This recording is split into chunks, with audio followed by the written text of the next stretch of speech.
didn't leave until after sunset. You started to feel like a potato that had been left in a cupboard with little white shoots coming out of it after a couple of months. People would say, I'd see people in the evening and say, well, it was a lovely day today. I said, I have no idea, I didn't ever see it. This is also where the 44-gallon drums were that often used to flood when we were doing shower scenes. So we were all crammed in here.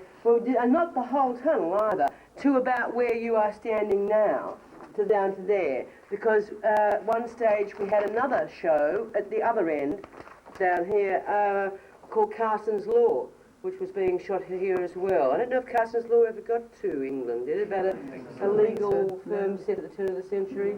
Very good show, actually. Nice sets in here. Yeah.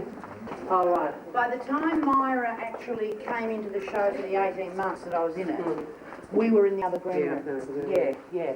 But I do. And then there was another green room at the back at one stage too. Yeah. What is now the neighbour's green room was our bin, the one opposite Studio B or whatever it is. And then there was one after that, after I left, because I remember coming back, very shortly after I left, and there was another one at the back further, a bigger one, much bigger one. Right. Going towards the Pops Bay. Yeah, that's the one I mean. All right. Okay. Yeah, that's because the one there was I mean. The first one was the one we just walked past. Oh, no.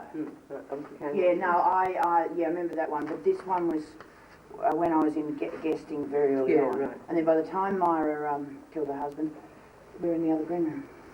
Oh, right. Okay. Yeah. So I didn't have those hideous. It really was awful down here. Because it was absolutely airless and everyone was over smoking those days. And I don't remember those doors. Well, because I don't remember you could see out. You couldn't, because it was partitioned off. Right. And in fact, at one stage, we were down there and Carson's Law was at this end. Right, so they got the daylight. Yeah, they got the daylight. No, we were not allowed to have any daylight at all. In fact, one of the problems we had, I actually returned from Bali after a 4 weeks holiday on one occasion, of course with a tan, and they sort of said, and I never wore makeup. And all my freckles used to stand out like proverbial when I got into the sun, because I actually didn't ever wear any makeup except mascara. Sheila Florence and I were very two at that stage that did not wear makeup at all. I never wore powder. That was it. They used to powder me if I got sweaty. I never wore makeup. He used to come up to me in the laundry, and I said, what are you doing? Oh, you're all shining. I said, yeah, I'm in a laundry full of steam. And said, I should be. So it's just such a habit of makeup people. Yes. Keep blotting you, because what is a little bit shiny in real life comes up as like so shiny on camera. I can tell you a very, very evil, wicked, naughty actress thing that I did once. Not once, I did it actually twice in the laundry. I was looking at the monitor and thinking, God, it's dark in this set. And it's particularly dark in the corner that I'm standing in. I thought, oh, well, they'll change all that in a minute. And they didn't. And it was time for a take. And someone had a bit of dialogue, and then I knew the camera came to me, it was my dog, and I lit my cigarette lighter underneath my chin. And they said, stop, cut, I think Miss Lehman was trying to tell us something. Oh, me? I said, no! They actually changed the lights. And the second time I did it was much later, and I did it with the bottom of the Ajax tin. Naughty girl. Very, very naughty. You look so fierce. Good as gold back of us. She was just misunderstood, wasn't she? Yeah. Poor love. Don't clear her out. Right, so much, please. See, Phil? To Phil? Yeah.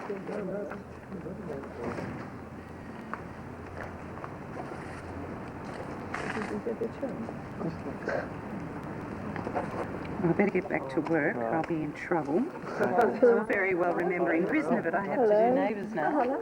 Oh, good on you, Jackie. Everybody remember Jackie Woodburn? Julie, Chuck. Well,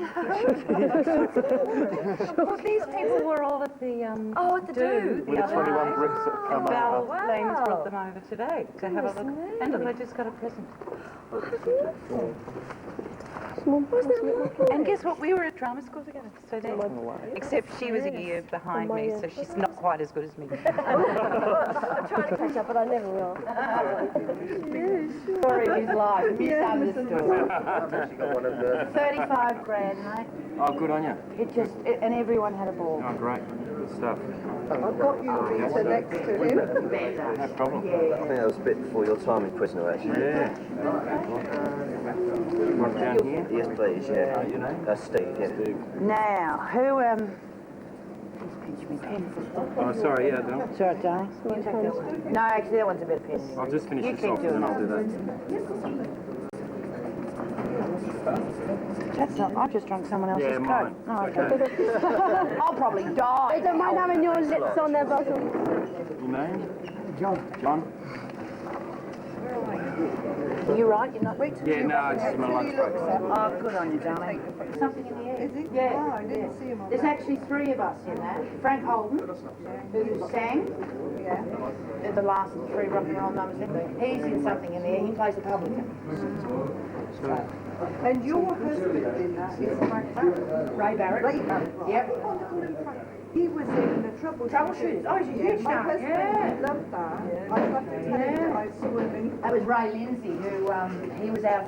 In those days, they were called the floor manager. They're now called the first assistant. And he was the floor manager right through Prisoner. Uncle Ray. Yeah. He was there Saturday night in the book.